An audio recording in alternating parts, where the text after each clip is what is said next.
Welcome back नाज़रीन। अचो त ॻाल्हायूं था ऑयल प्रोडक्शन कॉस्ट ते ऐं उन खां अलावा हिन ऑयल जो वधल जेका प्राइस आहे उन जो अवाम ते छा असर आहे। असां सां गॾु मौजूद आहिनि माशी माहिर चौधरी अकमल। चौधरी अकमल साहब, ऑयल प्रोडक्शन कॉस्ट बढ़ गई है, लोगों के लिए ऑयल को अफोर्ड करना बहुत ज़्यादा मुश्किल हो गया है। ये एक ट्रिकल डाउन इफेक्ट है हमारी ऑन गोइंग जंग का, ईरान यूएस इसराइल के बीच में जो जंग है उसका एक ट्रिकल डाउन इफेक्ट हम इसको कह सकते हैं। एक तो हमें ओवरव्यू दीजिए इसके बारे में, आईआईएफ का क्या कहना है और उनकी जो इम्पोजिशंस हैं उसके बाद हम किस रेंज पे पेट्रोल को एक्सपेक्ट कर रहे हैं। मौजूदा सूरत हाल है, देखें वो तेजी से तब्दील हो रही है। कभी ऐसा लगता है कि जी ईरान की और अमेरिका की मुफाहमत हो जाएगी और कभी यूं लगता है कि नहीं, ये दोबारा से जो है ना वो जंग के बिल्कुल दहाने के ऊपर है, अमेरिका बिल्कुल तैयार है और बमबारी शुरू करने वाला है। जैसा कि कल या परसों भी हमने देखा कि डोनाल्ड ट्रंप ने जो बयान दिया कि जी हम जो है वो 1 घंटा दूरी के ऊपर थे ईरान के ऊपर, दोबारा से बमबारी स्टार्ट कर लिया। तो अब इस सूरत हाल में जो इंटरनेशनल प्राइसेस हैं ऑयल की, वो डेफिनेटली उसी लिहाज से रिस्पॉन्ड कर रही है, फ्लक्चुएट कर रही है। तो मैं दोनों सूरत हाल जो होती है उनके पॉइंट ऑफ व्यू से बात करूंगा। जैसे अगर यही सूरत हाल जारी रहती है और अगर तेल की कीमतें इंटरनेशनल मार्केट में $100 बैरल प्लस से होती हैं और $110 के दरमियान रहती हैं, तो इस वक्त जो मौजूदा सतह है, जो मौजूदा कीमतें हैं, ये बरकरार रहेंगी। अगर इससे ज्यादा इजाफा होता है तेल की प्राइसेस में, $110 से ऊपर जाती है, तो फिर जो है वो कीमत दोबारा से हुकूमत को बढ़ानी पड़ेगी। इसी तरीके से अगर कम होती हैं प्राइसेस, $90 के ऊपर आती हैं, तो तकरीबन 25 से 30 रुपए का जो है वो इम्पैक्ट आ सकता है, या 75 पे आएंगी तो मजीद 25 से 50 रुपए इसमें हम कमी देख सकते हैं। मेरा जो इसमें जाती ख्याल है जी, वो ये है कि जो इस वक्त हालात हैं, एवरेज अगर बिल्कुल नॉर्मल भी हो जाते हैं तो भी ऑयल की प्राइस जो है वो इंटरनेशनल मार्केट में $75 पर बैरल से मेरा नहीं ख्याल है कि वो किसी भी तरीके से नीचे आएगी। और अगर $75 पर बैरल भी आ जाती है तो हमारे ऊपर जो इस वक्त IMF की तरफ से हम प्रोग्राम में हैं और जो इस्लाहात का एजेंडा IMF लेके चल रहा है, जिसे हम लोग तो जाती तौर पे एग्री नहीं करते, तो उस सूरत हाल में हम देख सकते हैं कि पेट्रोल की प्राइस 400 रुपए तक जो है वो तकरीबन होगी, 380 से 400 के लगभग।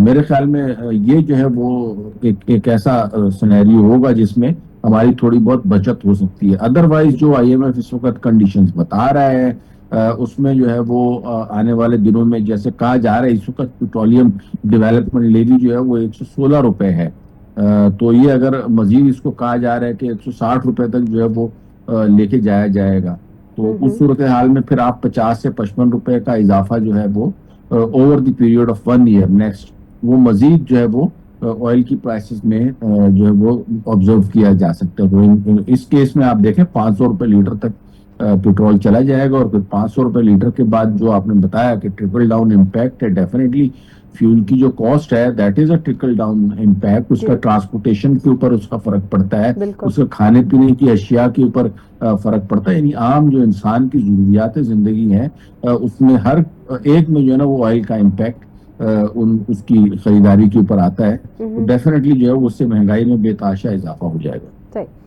सर, क्या आपको लगता है कि इस पूरी निगोसिएशन और पाकिस्तान ने एक फैसिलिटेटर का रोल प्ले किया, इस सब चीज़ों के बाद पाकिस्तान का न्यूट्रलिटी अख्तियार करना बड़ा इंपॉर्टेंट है, इसके बाद IMF से कोई भी हेल्प लेना, किसी भी तरह की असिस्टेंस लेना, ये आप as a foreign affairs expert इसको क्या समझते हैं इस मूव को?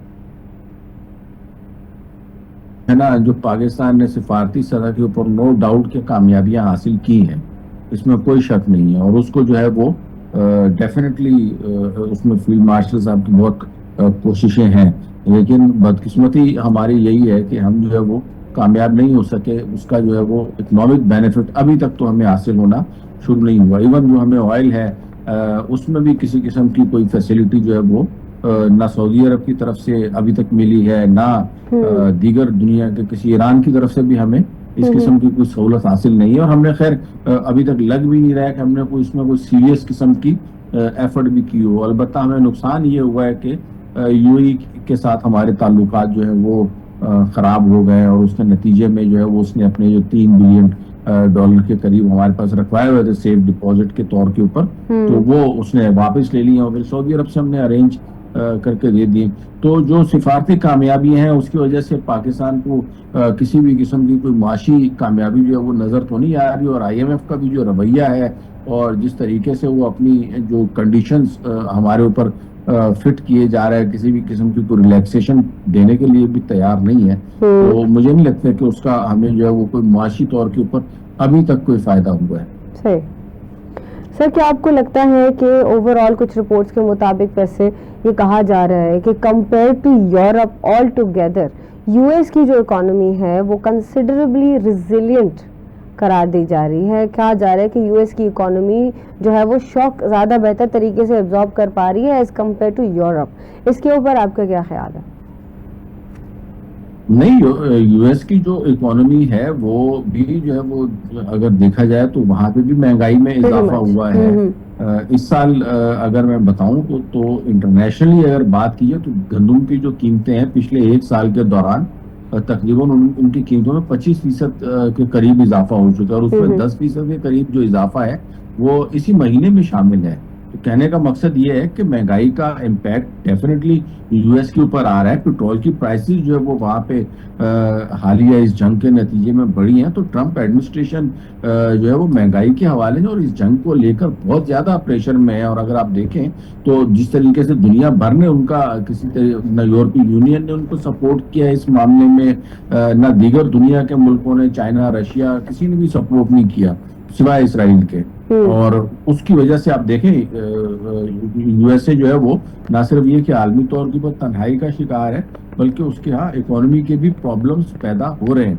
और अगर बात की जाए दीगर दुनिया की तो डेफिनेटली जो फ्यूल प्राइसेस बढ़ती हैं सबसे ज्यादा, अगर UK जो है वो UK भी यहाँ का दुबई UAE से या गल्फ से जो है वो अपना ऑयल मंगवाता था, इसी तरीके स्पेन है या दीगर यूरोपीय यूनियन के कंट्रीज हैं, वर्ल्ड की तकरीबन 25% जो सप्लाई है वो स्ट्रेट ऑफ हार्मुज से गुजरती थी, और उसकी वजह से यूरोपीय यूनियन समेत बहुत से ममालिक जो है वो उसमें परेशानी का शिकार है। उनके यहाँ पे पेट्रोल की और ऑयल की कीमतों में इजाफा हुआ है। हाँ, ये अलग बात है कि उसका असर पाकिस्तान में बहुत ज्यादा इसलिए आया है कि हम पहले से ही बहरानी कैफियत का शिकार हैं। हमारे यहाँ पहले ही जो है वो IMF के प्रोग्राम की वजह से मसाइल थे, टैक्स के रेट्स हमारे यहाँ बहुत ज्यादा हैं, या दीगर जो अगर कहा जाए तो इन्फ्लेशन हमारे यहाँ वैसे ही ऑलरेडी जो है ना वो थोड़ा सा नीचे तो आया था लेकिन फिर से बढ़ना शुरू हो गया। तो हम तो चूंकि पहले से ही क्राइसिस में थे तो उस वजह से हमें तो बहुत ज्यादा मसाइल जो है ना वो महसूस हो रहे हैं। इंडिया हो गया, बांग्लादेश हो गया, श्रीलंका हो गया,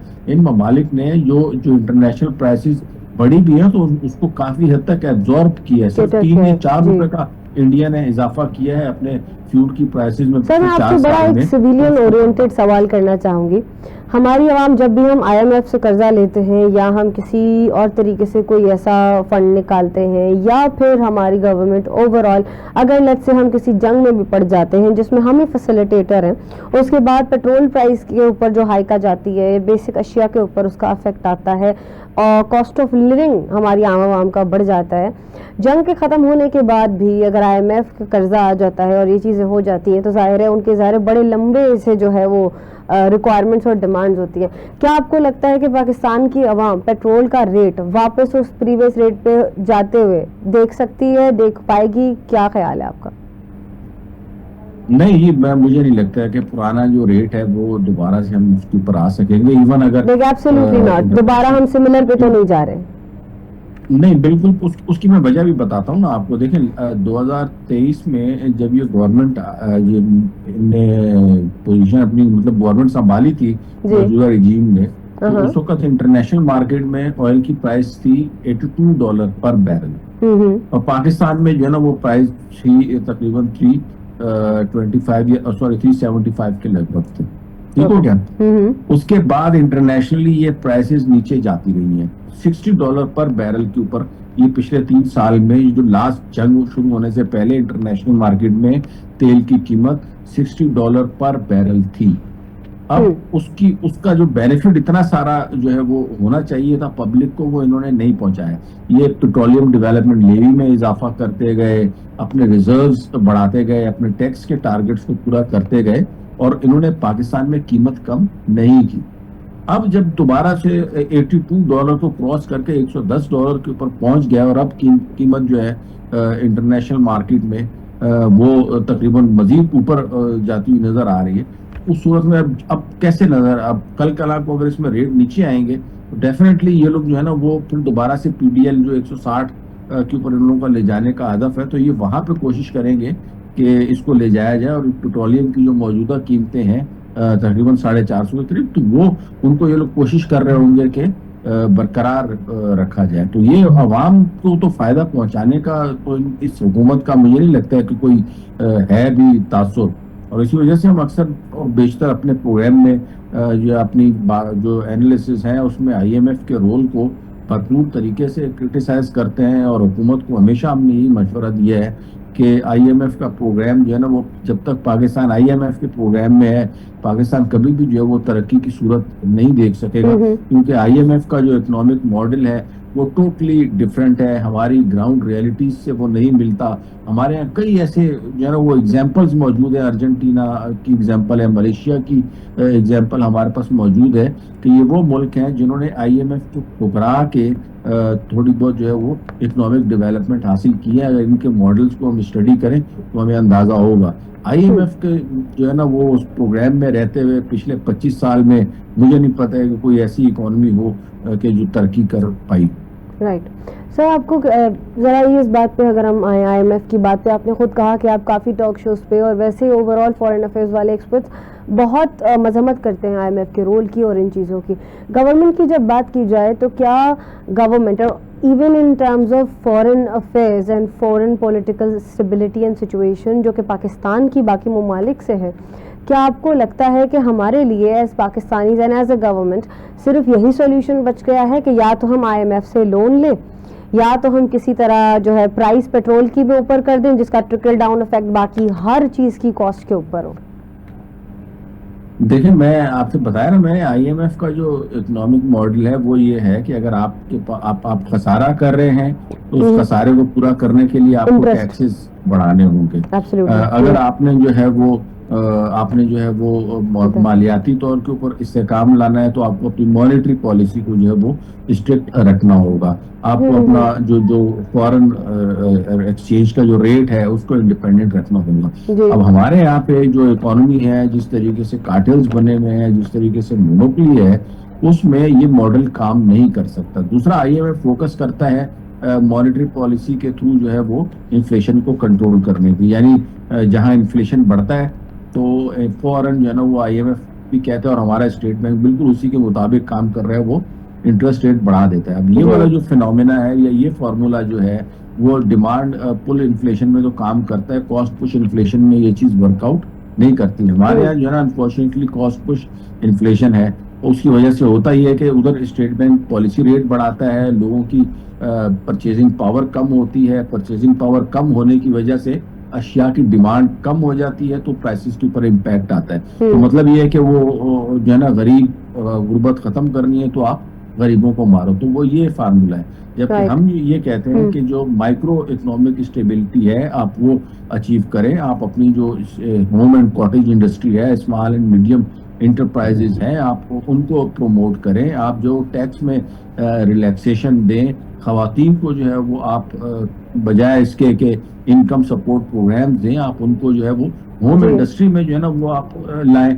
मैं एक मिसाल देता हूँ, हमारे यहाँ ज्यादातर अगर सिंध की बात की जाए या इवन पंजाब की बात की जाए तो वहाँ पे एग्रीकल्चरल जो है ना वो ज्यादा एरिया है, तो वहाँ पे अगर खवातीन को जो है वो लाइव स्टॉक का काम मेरे ख्याल में कर सकती हैं, वो 4 मुर्गियां पाल लें या इवन एक आध गाय भैंस भी पाल लें, तो उसकी वजह से भी देखें अपना हिस्सा डाल सकती हैं वो अपनी इकोनॉमी में। लेकिन हमारे यहाँ अनफॉर्चुनेटली जो है ना वो इस चीज़ों के ऊपर फोकस नहीं हो रहा। हमारे यहाँ 600 अरब रुपए जो है वो BSDP के लिए रख दिए जाते हैं कि जो है ना वो बैठे बैठे आप लोग करो, और हम जो है एक फकीर पैदा किए जा रहे हैं। तो इसको हट के अगर हम जो है वो माइक्रो इकोनॉमिक स्टेबिलिटी की तरफ आ रहे होंगे तो जो है वो उसमें हमें ज्यादा फायदा हो। Right, okay sir, thank you so much for joining us. नाज़रीन, तमाम ॿुधो analysis on oil production, oil cost ऐं उन खां अलावा वधंदड़ लिविंग कॉस्ट आम पाकिस्तानी छा फेस करे रहियो आहे, ईदूं उन्हनि जूं कहिड़े तरीक़े सां गुज़रंदियूं, ऐं उन खां अलावा मोस्ट इम्पोर्टेंटली